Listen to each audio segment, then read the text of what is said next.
Hello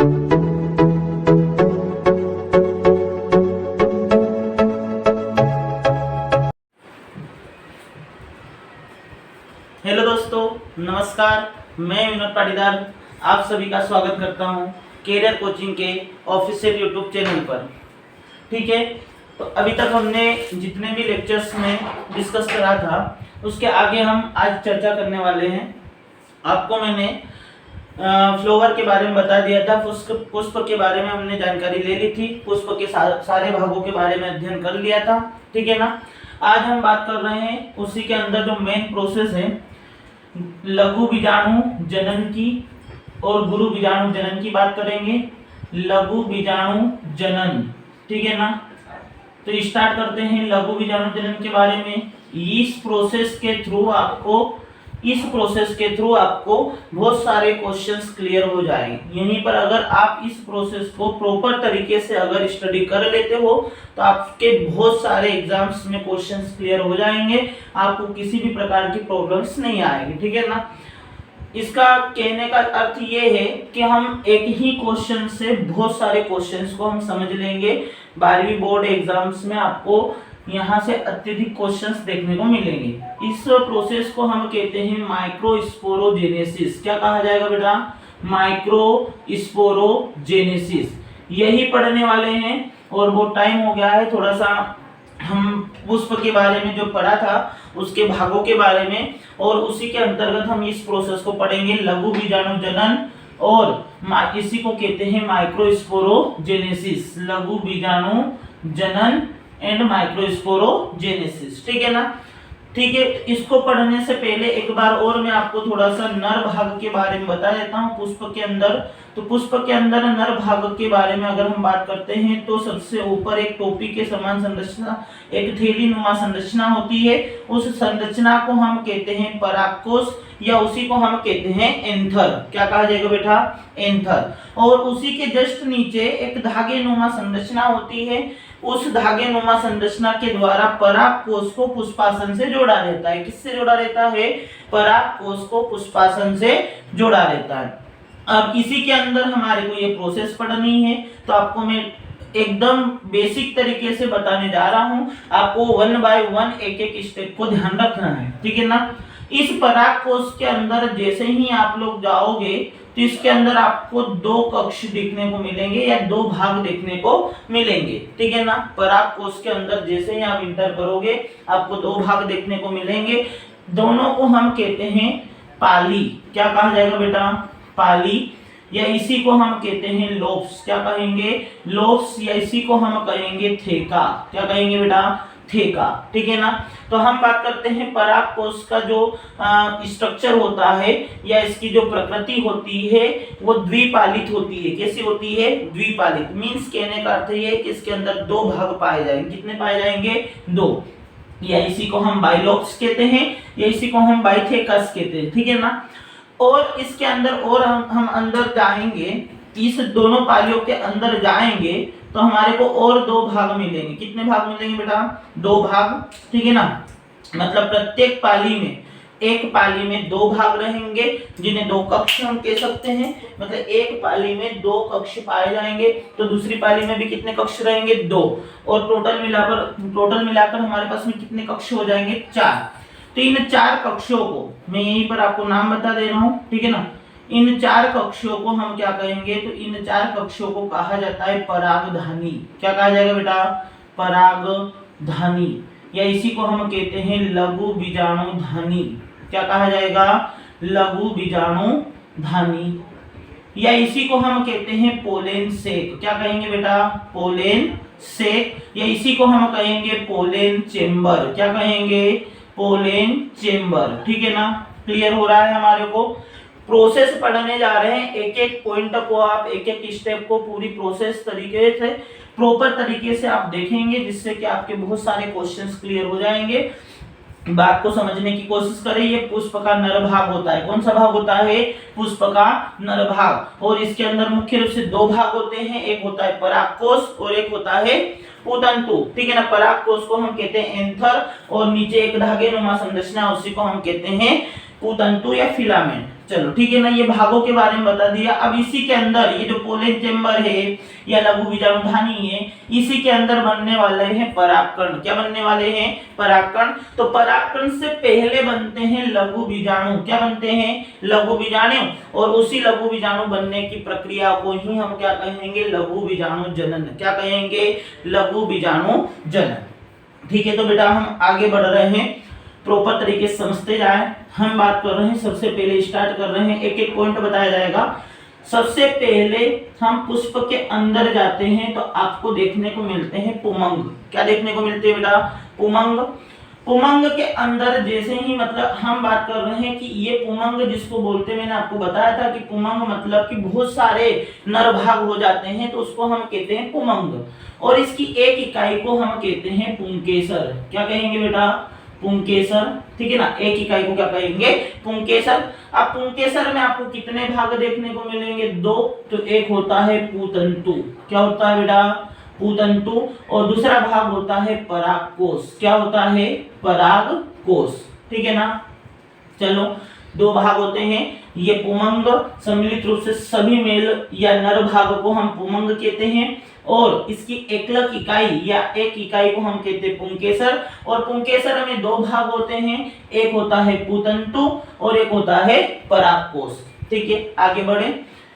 इस परागकोश के अंदर जैसे ही हम जाएंगे, मैंने अभी जस्ट बताया, इस परागकोश के अंदर जैसे ही जाएंगे हमारे को 2 भाग मिलेंगे, मतलब उनको हम कहते हैं पाली। तो कितनी पाली मिलेगी बेटा आपको? 2 पाली, या इसी को हम कहते हैं लोफ्स, या इसी को हम कहते हैं थेका। क्या कहेंगे बेटा? लोफ्स या थेका। ठीक है ना। चलो, अब इस 2 पाली के अंदर आप जाओगे तो आपको प्रत्येक पाली में 2 कक्ष मिलेंगे। एक पाली में 2 कक्ष, 2 पाली में 4 कक्ष। टोटल मिलाकर कितने कक्ष हो गए हैं? 4। इन 4 कक्षों को अभी मैंने आपको बताया, इन्हीं को कहा जाता है परागधानी। क्या कहा जाएगा बेटा? परागधानी। और परागधानी को ही हम कहते हैं लघु बीजाणुधानी। क्या कहते हैं? लघु बीजाणुधानी। प्रोसेस को 1 बाय 1 आपको समझना है, सारी बातें क्लियर हो जाएगी। ठीक है ना। अब शुरुआत में जब निर्माण होता है परागकोश का, तो परागकोश के निर्माण के समय पर सबसे पहले इन 4 कक्ष में से हम एक कक्ष की बात करेंगे। कितने कक्ष की बात करेंगे? एक कक्ष। तो एक कक्ष की बात करते हैं, इसके अंदर जाते हैं। परागकोश के निर्माण के समय पर शुरुआत में अविभेदित कोशिकाएं होती है। कौन सी कोशिकाएं होती है? अविभेदित। मींस कहने का इसका अर्थ ये है कि इन कोशिकाओं में विभाजन नहीं होगा। ठीक है ना। लेकिन जब पूर्णतः परागकोश का निर्माण हो जाता है तो इसके अंदर सबसे पहले एक परत बनती है, और उस परत को कहा जाता है बेटा एपिडर्मिस। क्या कहा जाता है? एपिडर्मिस। ठीक है ना। इस परत का निर्माण होगा, एक परत बन गई है, इस परत में बहुत सारी कोशिकाएं रहेगी। क्या रहेगी बेटा? बहुत सारी कोशिकाएं, क्योंकि कोशिकाओं से ही मिलकर बनना है, तो इसके अंदर बहुत सारी कोशिकाएं रहेगी। लेकिन हम बात कर रहे हैं इसकी कुछ कोशिकाएं, बात को प्रॉपर तरीके से समझने की कोशिश करना, क्योंकि इससे अंतर भी आपके क्लियर हो जाएगी। लघु बीजाणु जनन पढ़ाने के बाद आपको पढ़ाया जाएगा गुरु बीजाणु जनन। दोनों को हम मिक्स करेंगे, अंतर देखेंगे। मैं बोल रहा हूं एक ही क्वेश्चन से बहुत सारे क्वेश्चंस आपके क्लियर हो जाएंगे। एपिडर्मिस की कुछ कोशिकाएं आकार में बड़ी हो जाती है। आकार में क्या हो जाती है बेटा? बड़ी। आकार में बड़ी हो जाती है। कोशिका द्रव्य घना हो जाता है। कोशिका द्रव्य घना हो जाता है और केंद्रक नजर आने लगता है। क्या नजर आने लगता है बेटा? केंद्रक नजर आने लगता है। ठीक है ना। इतनी सी बात को क्लियर करते चलना है। सिंपल सी बात है। हम 4 कक्ष होते हैं, 4 कक्ष में से एक कक्ष की बात कर रहे हैं। तो एक कक्ष में शुरुआती समय पर जब परागकोश का निर्माण होता है उस समय पर कोशिकाएं अविभेदित होती है, लेकिन बाद में इसमें विभाजन होता है तो उस समय पर एक परत का निर्माण होता है जिसका नाम होता है एपिडर्मिस। क्या होता है बेटा? एपिडर्मिस। इस एपिडर्मिस में बहुत सारी कोशिकाएं रहेगी, तो इसकी कुछ कुछ कोशिकाएं मीन्स कहने का अर्थ ये है कि एक भी हो सकती है, दो भी हो सकती है, चार भी हो सकती है, कितनी भी। हम क्वांटिटी की बात नहीं कर रहे हैं, हम संख्या की बात नहीं कर रहे हैं, हम बात कर रहे हैं कुछ कोशिकाएं आकार में बड़ी हो जाएगी, उसी के अंदर कोशिका द्रव्य थोड़ा सा घना हो जाएगा, गाढ़ा हो जाएगा और केंद्रक नजर आने लगेगा। क्या नजर आने लगेगा? केंद्रक। ऐसी कोशिकाओं को कहा जाता है आर्कीस्पोरियल कोशिका। क्या कहा जाता है बेटा? आर्कीस्पोरियल कोशिका। ठीक है ना? इसी कोशिका को क्या कहा जाएगा? आर्कीस्पोरियल कोशिका। बात क्लियर है यहाँ तक की? ठीक है, चलो ये आर्कीस्पोरियल जो कोशिका है, अब इस आर्कीस्पोरियल कोशिका में यहाँ पर होता है समसूत्री विभाजन। कौन सा विभाजन बेटा? समसूत्री विभाजन। इस आर्कीस्पोरियल कोशिका में समसूत्री विभाजन होता है और समसूत्री विभाजन से दो कोशिकाएं बनती है। कितनी कोशिकाएं बनेगी? दो। एक कोशिका होती है प्राथमिक भित्तीय कोशिका। कौन सी कोशिका होगी बेटा? प्राथमिक भित्तीय कोशिका। ठीक है ना? पहली कोशिका आर्कीस्पोरियल कोशिका में विभाजन होता है समसूत्री विभाजन, और आपने पढ़ा होगा 11th क्लास में कि समसूत्री विभाजन जो होता है उसमें एक कोशिका से दो कोशिका का निर्माण होता है। ठीक है ना? और नाम से हमारे को पता चलता है, समसूत्री जो नाम है, सम का मतलब होता है बेटा समान और सूत्री का मतलब होता है गुणसूत्र। तो मतलब मात्र कोशिका में जितने गुणसूत्र रहते हैं उतने ही गुणसूत्र कहाँ जाएंगे? संतति कोशिका में जाएंगे। तो यहाँ पर समसूत्री विभाजन होता है, पहली कोशिका बनेगी प्राथमिक भित्तीय कोशिका और दूसरी बनेगी प्राथमिक बीजाणुजनक कोशिका। कौन सी कोशिका बनेगी बेटा? प्राथमिक बीजाणुजनक कोशिका। ठीक है ना? दो कोशिकाओं का निर्माण होता है। कितनी कोशिकाओं का होता है? दो। ठीक है ना? पहली कौन सी बन गई है? प्राथमिक भित्तीय कोशिका, और दूसरी कौन सी बन गई है? प्राथमिक बीजाणुजनक कोशिका। ठीक है, इतनी बातें समझ में आ रही है बेटा? हम पढ़ रहे हैं लघु बीजाणुजनक। ठीक है ना? शुरू से बातें मैंने बताई थी, क्योंकि अब इसको मैं रब करने वाला हूँ, ये आपको प्रॉपर तरीके से दिख रहा होगा। ठीक है ना? पुंकेसर के अंदर दो भाग होते हैं, दो पाली होती है, परागकोश में चार कक्ष होते हैं, हम एक कक्ष की बात कर रहे हैं। विभाजन होता है, पहली परत बनती है एपिडर्मिस। कौन सी बनती है? एपिडर्मिस। एपिडर्मिस की कुछ कोशिकाएं आकार में क्या हो जाएगी बेटा? बड़ी हो जाएगी, कोशिका द्रव्य घना हो जाएगा, केंद्रक नजर आने लगेगा। इसी कोशिका को हम कहते हैं आर्कीस्पोरियल कोशिका, और इस आर्कीस्पोरियल कोशिका में विभाजन होगा समसूत्री विभाजन। तो समसूत्री विभाजन होने से कितनी कोशिका बनेगी? दो। पहली बनती है प्राथमिक भित्तीय कोशिका और दूसरी बनती है प्राथमिक बीजाणुजनन कोशिका। ठीक है ना? चलो इसके आगे हम बात कर रहे हैं, थोड़ा सा रब करते हैं इसको। ठीक है बेटा, तो हमने बात करी थी ये आर्कीस्पोरियल कोशिका, इसमें समसूत्री विभाजन हुआ। कौन सा विभाजन हुआ? समसूत्री विभाजन। और समसूत्री विभाजन के द्वारा कितनी कोशिका बनी है? दो। प्रथम बनी है प्राथमिक भित्तीय कोशिका, दूसरी बनी है प्राथमिक बीजाणुजनक कोशिका। तो आपको मैं एक एक कोशिका के बारे में बता रहा हूँ। प्राथमिक भित्तीय कोशिका, ठीक है ना, इसके बारे में पहले बता देता हूँ। प्राथमिक भित्तीय कोशिका लगातार समसूत्री विभाजन करती है बेटा। लगातार क्या करेगी? समसूत्री विभाजन। लगातार समसूत्री विभाजन करती है, तो मुझे बताइए कि बहुत सारी कोशिकाएं हो जाएगी।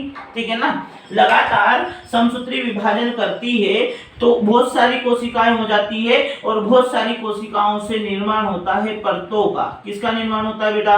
परतों का। तो प्राथमिक द्वितीय कोशिका से किसका निर्माण होगा? परतों का निर्माण होगा।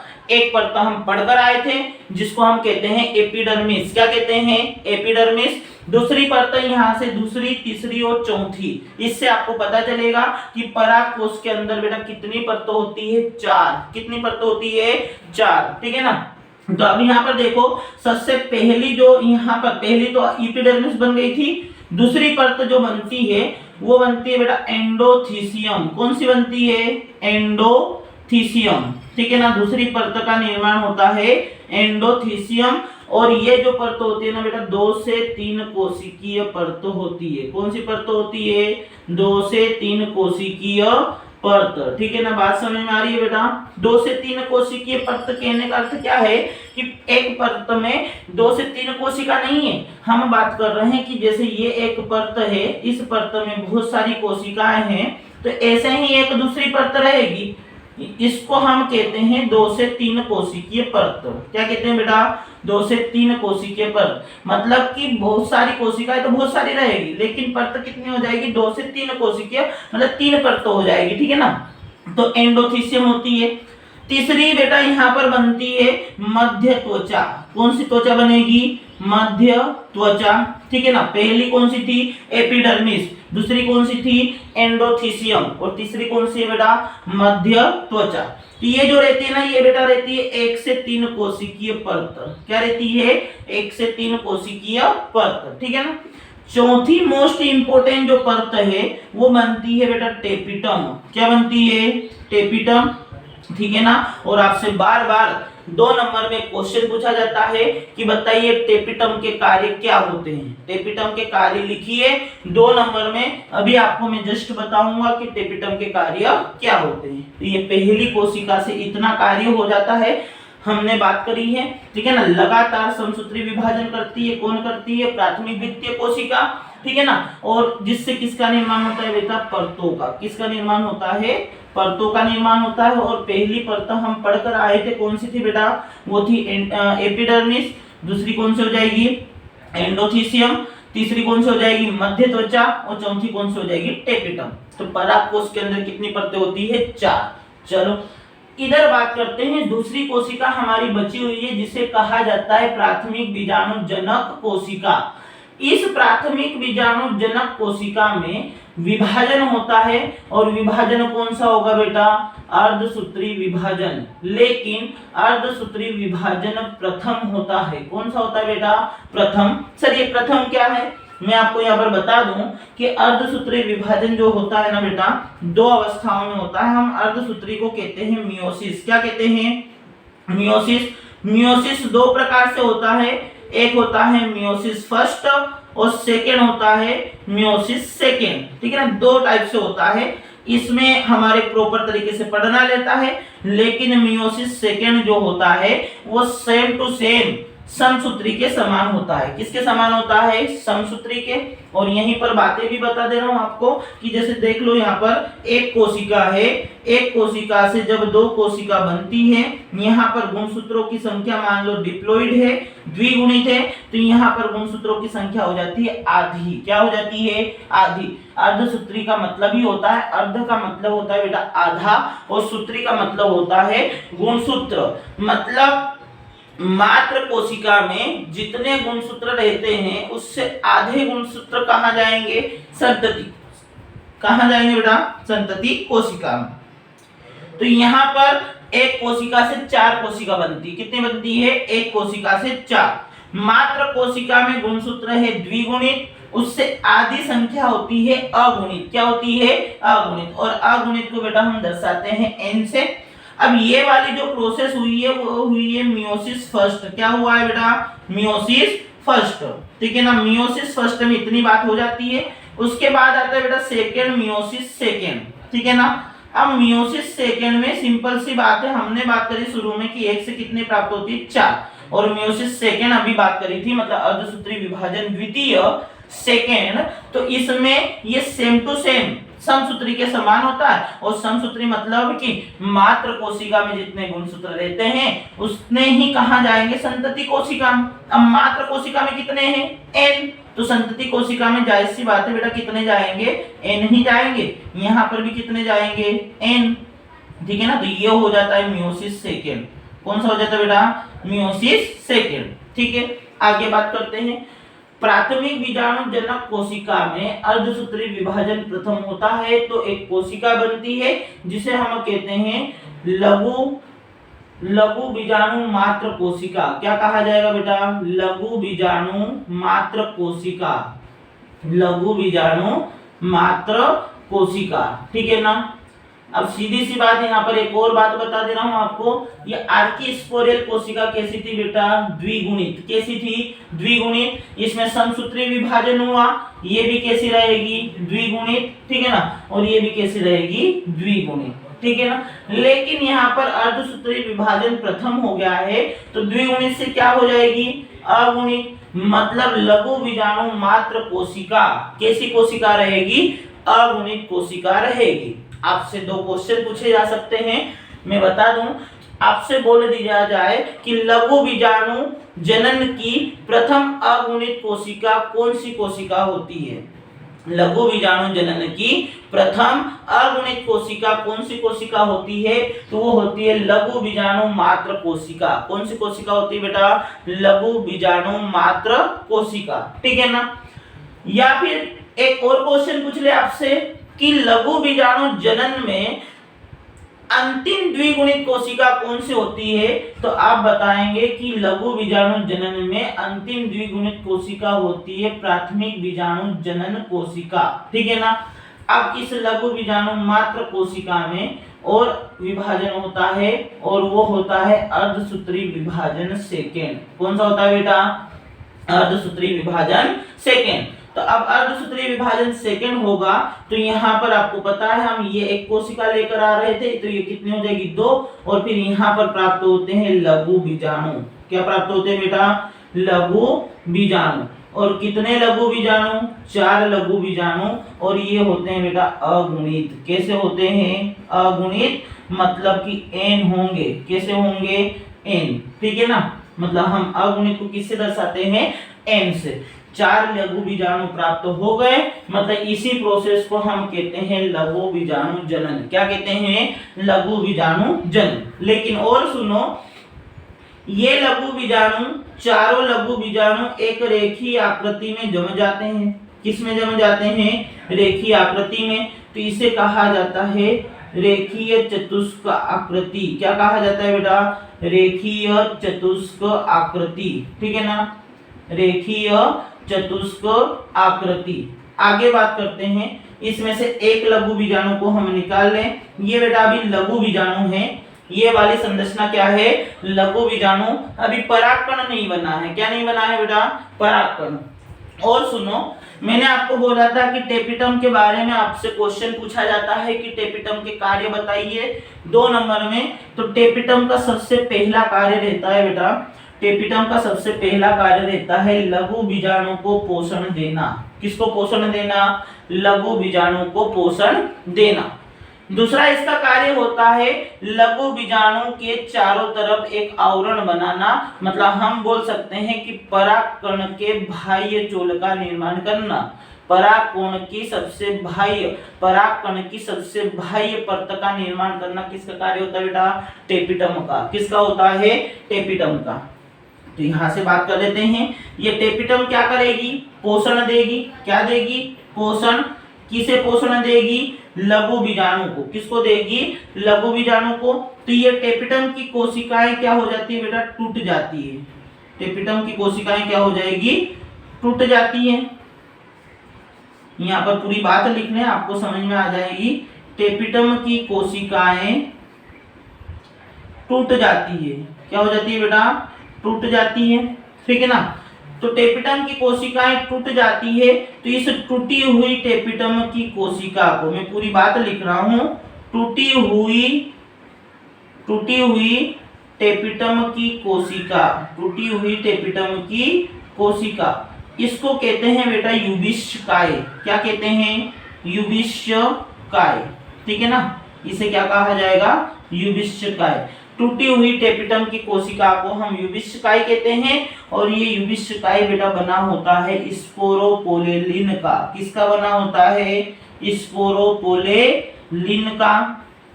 स्पोरोपोलेलिन का बना होता है।